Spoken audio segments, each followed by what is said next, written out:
गुरु ब्रह्मा गुरु विष्णु गुरुर्देवो महेश्वर गुरु साक्षात् परम ब्रह्म तस्मै श्री गुरुवे नमः। ओम नमो ब्रह्म दिव्यो ब्रह्म विद्या संप्रदाय कृतभ्यो वंशऋषिभ्यो महद्भ्यो नमो गुरुभ्यः। सर्वपल्लवरहित प्रज्ञानघनः भगवद्भो ब्रह्मे वामस्मि।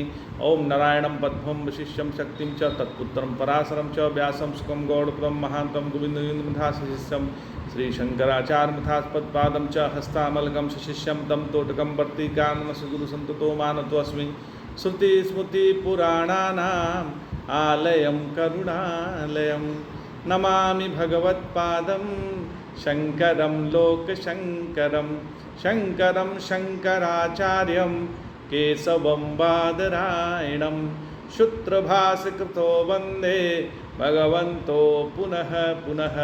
ईश्वरो गुरुरात्मेति मूर्तिभेदविभागिने व्योमवप्ताय देहाय दक्षिणामूर्तये नमः। ओम श्री गुरुभ्यो नमः।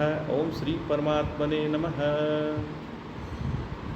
हम लोग गीता के 12वें अध्याय का अध्ययन कर रहे हैं।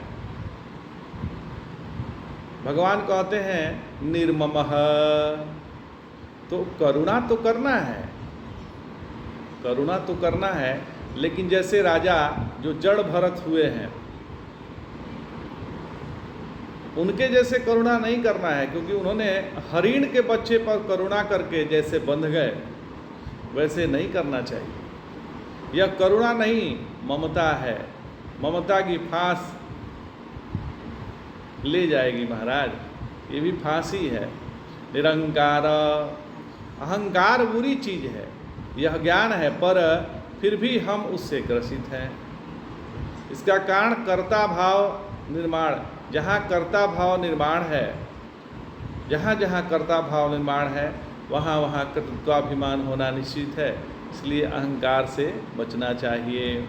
फिर भगवान ने कहा सम दुख सुख। भगवान कहते हैं कि जीवन में यदि सुख दुख आवे तो उसे मत देखो। तब क्या देखिए महाराज, यह देखें कि यह देने वाला कौन है, कितना प्यारा है। वह सुदामा जी जब सूखा चिवड़ा लेके गए थे कृष्ण के पास,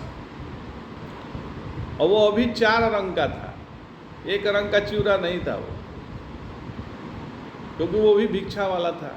और भिक्षा में कैसा लोग देते हैं आप भी जानते हैं। तो वो 4 रंग का चिवड़ा लेके गए थे। भगवान ने यह नहीं देखा कि चिवड़ा है, हम तो मोहन को भोग, हम तो भाई हमारे मोहन भोग खाते हैं, दही माखन खाते हैं, सोन पापड़ी खाते हैं, यह दरिद्र सूखा चिवड़ा लेकर आया है। मोहन तो भाई दही खाने वाले हैं, उनको मलाई मक्खन खाने वाले हैं। तो भगवान ने ऐसा नहीं कहा, बल्कि उन्होंने कहा अरे अरे यह चिवड़ा मेरे प्यार का लाया हुआ है, मेरी भाभी जी ने भेजा है।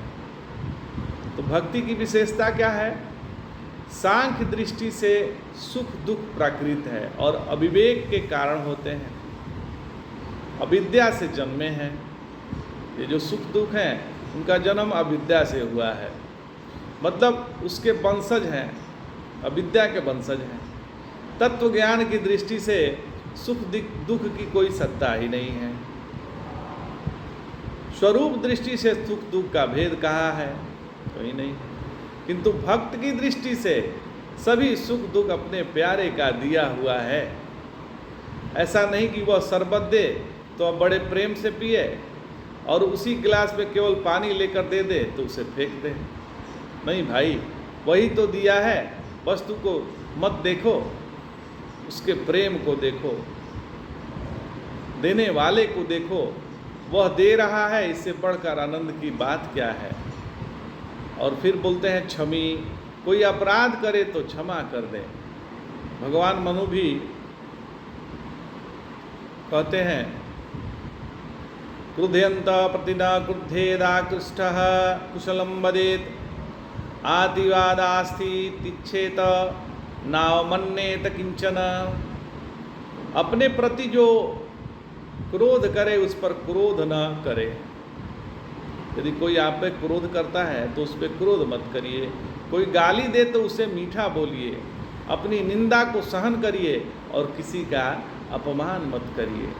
जो अपने प्रति क्रोध करने वाले हैं, जो अपने पर क्रोध करने वाले हैं, उन पर क्रोध करना, भाई उनका क्रोध करना तो स्वभाव है, हमारा स्वभाव क्रोध करना नहीं होना चाहिए, वह अद्वेष्टा है।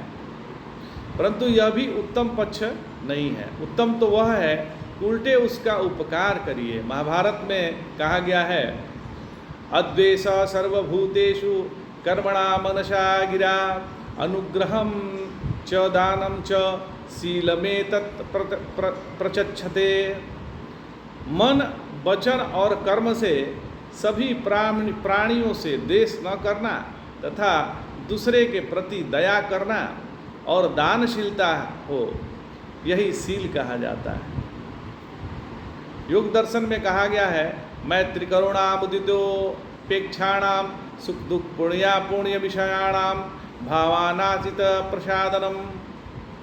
अर्थात जो सुखी है उनके प्रति मित्रता का भावना करने से, जो दुखी है उन पर करुणा करने से, और जो दुखी है उस पर करुणा करने से और पुण्यवान को देखकर प्रसन्न होने से और पापियों को उपेक्षा करने से चित्त शुद्ध होते हैं। यही भक्तों के लक्षण हैं। भक्त में अहंता ममता रहती है, परंतु उनकी अहंता अपने चिन्मय भाव शरीर में रहता है और ममता अपने इष्ट में रहती है। भजन करते समय भक्त का शरीर चिन्मय हो जाता है, स्थूल नहीं रहता। जैसे बीज को नष्ट करके नया अंकुर निकलता है, जिसमें अद्वेष्टा सर्वभूतानाम यह लक्षण घटे, वही भक्त है और वही ज्ञानी है। आज इतना ही। जय जय शंकर, हर हर शंकर।